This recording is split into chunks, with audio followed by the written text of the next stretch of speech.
христианства и сейчас сидит в тюрьме. Кормя ребенка, пока, как нам говорят, ему не исполнится 2 года, а затем ее будут бить кнутом и казнят.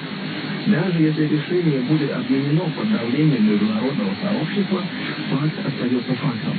Во всех странах Ближнего Востока сегодня преследуют людей только за то, что они, например, христиане. И это очень долгая история. И все это подводит меня к тому посланию, которое я хочу передать вам сегодня, очень важному посланию. И я знаю, что вы будете слушать очень внимательно, потому что вы услышите не только мои слова, но и мое сердце, когда я буду рассказывать вам историю из Ветхого Завета, из книги пророка Даниила, то, что записано там в 3 главе. Однако, прежде всего, я должен рассказать вам контекст.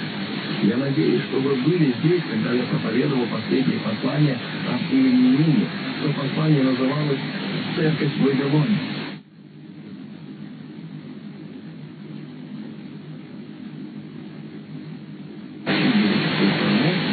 Меньшинство им пришлось привлекать к жизни в языческой культуре, как меньшинству им пришлось там